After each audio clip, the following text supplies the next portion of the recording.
Welcome to Updweller, where we help make smarter decisions for your home.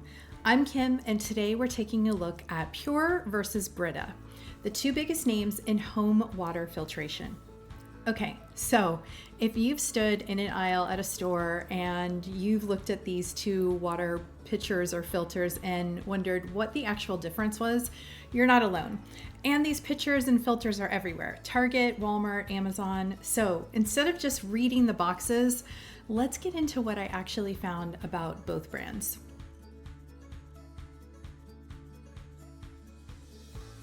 First, a little bit of background on these brands. PUR has been in the water filtration business since 1986. They were the first to launch a faucet filter, that attaches to the actual faucet, what they call an automatic safety monitor, and that was back in 1994. And in 2016, when Flint, Michigan was having all kinds of water issues and the water crisis, which you probably saw all over the news, PUR was on the ground doing testing for lead contamination and donating clean water to its residents. So that's not just, the marketing take of everything. They are really relevant and serious, and they have really been at the forefront of lead reduction. So now talking about Brita, they've been around for over 50 years, and sustainability is really baked into a lot of what they do, from their materials in their filters, their packaging, and they've partnered with cities across the United States to help bring home water filtrations for residents who need it.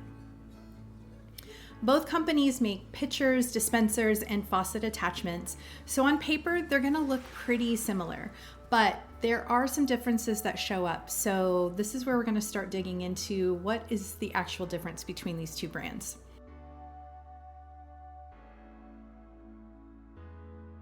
Okay, so let's start by talking about getting these filters up and running. On the PUR side, setup is really easy, and I'm talking about pitchers for this segment.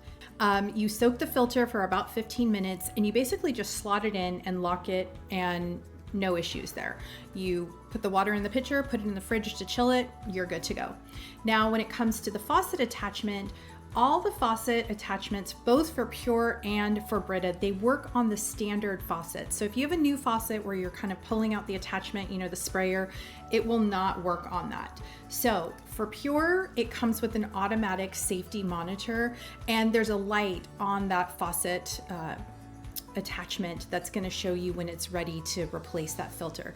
It's a small thing, but you need to notice it because obviously it's a nice peace of mind to notice when you need to change the filter, mark it on your calendar, whatever, set your reminders.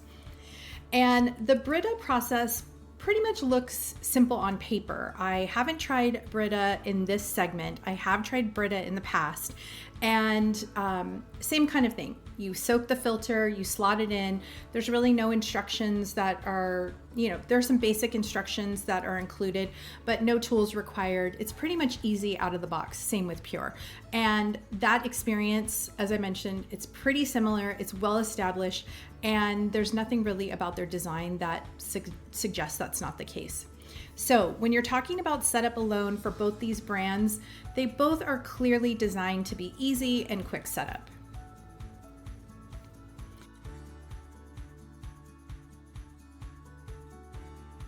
So now let's talk about certifications, because this is where you're going to see some differences. First, what does NSF certified actually mean? You're going to see that on both of those boxes. NSF is National Sanitation Foundation, and they, as I mentioned, are on both boxes. NSF is an independent public health and safety organization, and they've set industry standards for water treatment products. So when it comes to filters, if it's earned the NSF certification, it's been through a real third-party rigorous testing. It's not just, marketing on the box and saying, trust us, this works. Okay, there's also a couple other standards that you need to know about. First, we have NSF and ANSI. ANSI stands for American National Standard Institute. When you see NSF and ANSI 42, that covers taste, odor, and chlorine. And that's the reduction of those in water, and that's the basics. You may also see NSF ANSI 53, and that covers health-based contaminants like lead and mercury. And that stuff, obviously can affect your health. You also may see NSF and ANSI 401, and that covers what's called emerging contaminants. That's things like pharmaceuticals, pesticides, and industrial chemicals that aren't regulated yet, but they're increasingly showing up in water supplies. And finally, NSF ANSI 372 covers the certifications for the filter, which the material itself are lead-free, because obviously you're filtering lead out of your water. You don't want to filter it out of a filter that has lead in it.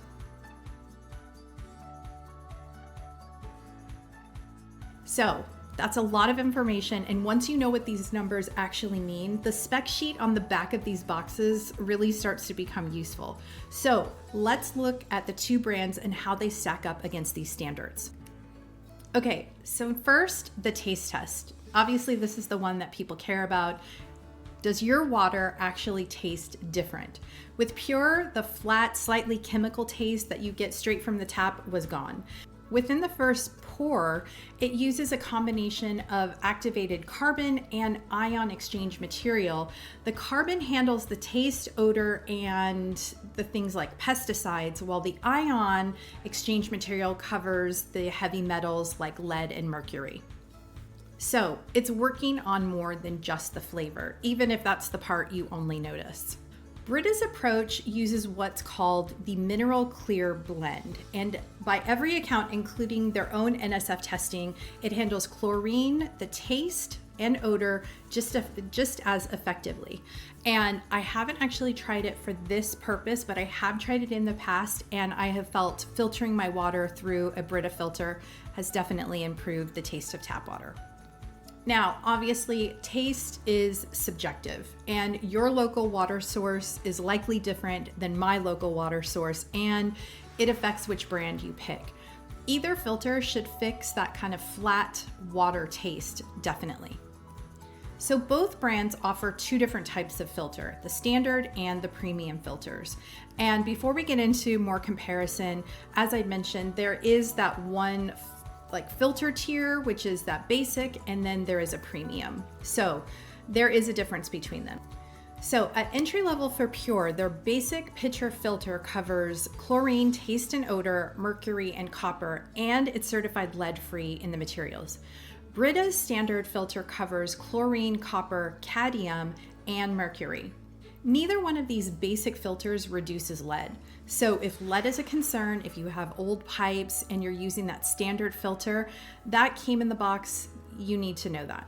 So that's exactly why that premium tier actually exists.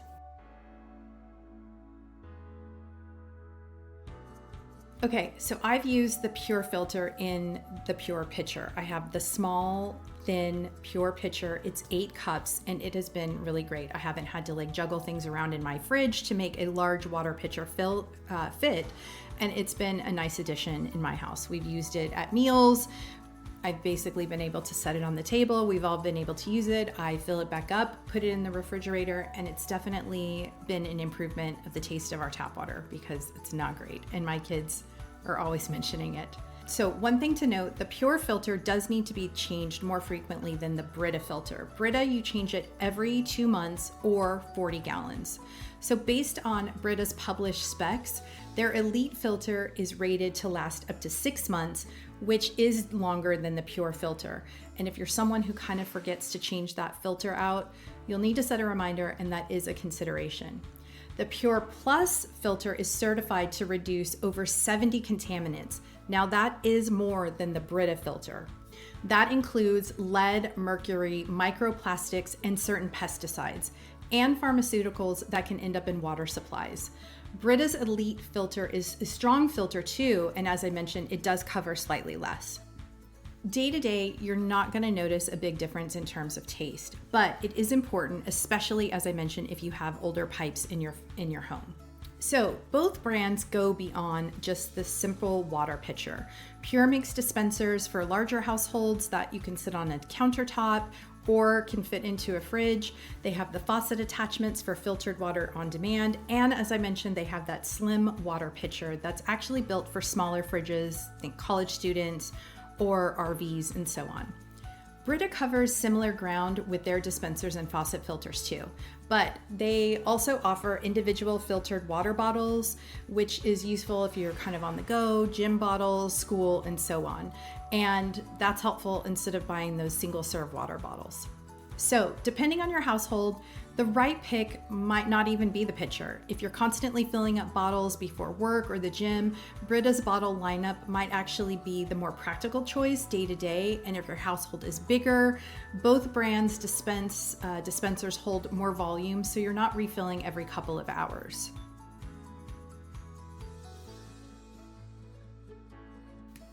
So here's where I landed. If you've got older plumbing and pipes and you're in an area known for water quality concerns, or you just want the broadest filtration coverage possible, the PUR Plus is a very strong pick. And with that 70 plus containment certification, it's hard to ignore once you know what's actually possible. But if you want a filter that lasts longer between changes with solid lead reduction, Brita is also a solid go-to. But again, the 70 plus containment is higher than Brita's filtration system, so something important and something to consider. Neither one of these is going to be a bad choice. You're going to end up with cleaner water and a lot fewer plastic water bottles from single serve either way. But I'm picking the one for my household. Knowing what I actually know and what's actually in my tap water, I'm leaning towards PUR. That coverage is just truly hard to beat. I hope you found this helpful. I know it was a ton of information. We want to help make your house feel more like a home. So if you enjoyed this video, be sure to subscribe and let us know in the comments what else you'd like to see. Thanks so much for watching.